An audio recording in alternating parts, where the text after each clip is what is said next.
আমার একটা আবদার মনে রাখবেন, আপনার মা বাবা যদি আপনার টাকা দিয়ে ওনাদের পেট চলে, যেটা আমাদের সমাজে বলে আর কি, আপনি চালান আপনি খাওয়ান, এমন যদি হয় এই কথা কখনো চিন্তায় আনবেন না আমি আমার মারে খাওয়াই, এই কথা চিন্তায় আনবেন না আমি আমার বাবাকে খাওয়াই, বরং ওনাদের উসিলায় আল্লাহ আপনাকে কামানোর তৌফিক দান করেছে। মনে রাখবেন, মা বাবার জন্য প্রতি মাসে আপনার সামর্থ্য অনুযায়ী কিছু খরচ রেখে দিবেন। জোরে জোরে জোরে। প্রত্যেক মাসে সন্তানের পক্ষ থেকে মার জন্য একটা আলাদা হাদিয়া দিবেন, বাবার জন্য একটা আলাদা হাদিয়া দিবেন। ওনাদের যেন চাইতে না হয়, বুক ফুলায় কাজ করেন।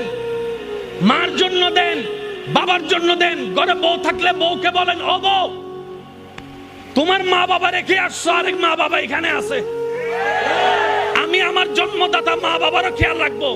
ওই মা বাবার কারণে যে তোমাকে পেয়েছি, ওই মা বাবারও খেয়াল রাখার চেষ্টা করব।